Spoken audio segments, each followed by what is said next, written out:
Les textes liturgiques du mardi 5 août 2025. Première lecture.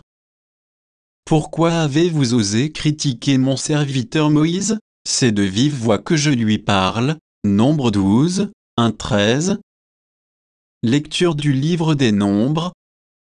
En ces jours-là, parce que Moïse avait épousé une femme éthiopienne, sa sœur Myriam et son frère Aaron se mirent à le critiquer. Ils disaient: Le Seigneur parle-t-il uniquement par Moïse, ne parle-t-il pas aussi par nous?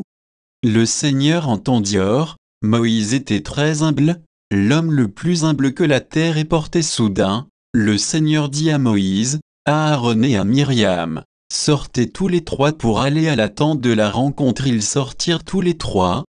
Le Seigneur descendit dans la colonne de nuée et s'arrêta à l'entrée de la tente.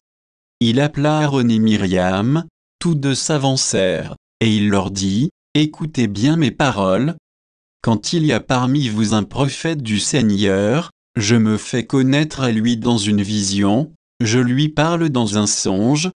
Il n'en est pas ainsi pour mon serviteur Moïse, lui qui, dans toute ma maison, est digne de confiance. C'est de vive voix que je lui parle, dans une vision claire et non pas en énigme. Ce qu'il regarde, c'est la forme même du Seigneur.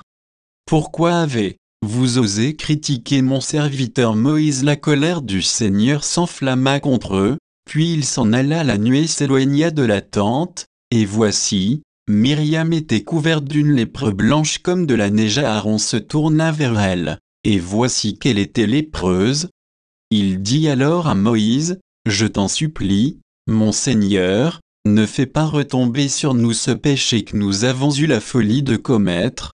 Que Myriam ne soit pas comme l'enfant mort, né dont la chair est à demi rongée lorsqu'il sort du sein de sa mère. Moïse cria vers le Seigneur: Dieu, je t'en prie, guéris-la. Parole du Seigneur. Psaume 50, 51, 3, 4, 5, 6 AB, 12, 13. Pitié pour moi, mon Dieu, dans ton amour, selon ta grande miséricorde, efface mon péché, lave-moi tout entier de ma faute, purifie-moi de mon offense.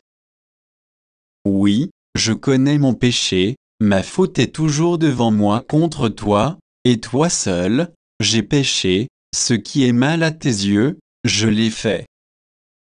Crée en moi un cœur pur, ô accent circonflexe mon Dieu, renouvelle et raffermis au fond de moi mon esprit. Ne me chasse pas loin de ta face, ne me reprends pas ton Esprit Saint. Évangile. Seigneur, ordonne-moi de venir vers toi sur les eaux. Matthieu 14, 22-36, année 2023. Évangile de Jésus-Christ selon saint Matthieu. Jésus avait nourri la foule dans le désert. Aussitôt il obligea les disciples à monter dans la barque et à le précéder sur l'autre rive, pendant qu'il renverrait les foules. Quand il les eut renvoyés, il gravit la montagne, à l'écart, pour prier. Le soir venu, il était là, seul. La barque était déjà à une bonne distance de la terre, elle était battue par les vagues, car le vent était contraire.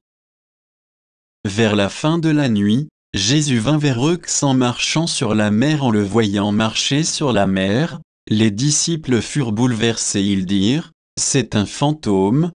Pris de peur, ils se mirent à crier, mais aussitôt Jésus leur parla: Confiance en moi, n'ayez plus peur.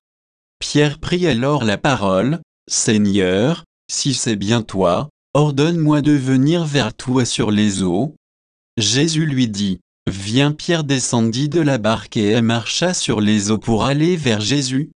Mais, voyant la force du vent, il eut peur et, comme il commençait à enfoncer, il cria: Seigneur, sauve-moi. Aussitôt, Jésus étendit la main, le saisit et lui dit: Homme de peu de foi, pourquoi as-tu douté? Et quand ils furent montés dans la barque, le vent tomba. Alors ceux qui étaient dans la barque se prosternèrent devant lui, et ils lui dirent: Vraiment, tu es le Fils de Dieu. Après la traversée, ils abordèrent à Génézareth. Les gens de cet endroit reconnurent Jésus. Ils firent avertir toute la région, et on lui amena tous les malades. Ils le suppliaient de leur laisser seulement toucher la frange de son manteau, et tous ceux qui le faisaient furent sauvés. Acclamons la parole de Dieu.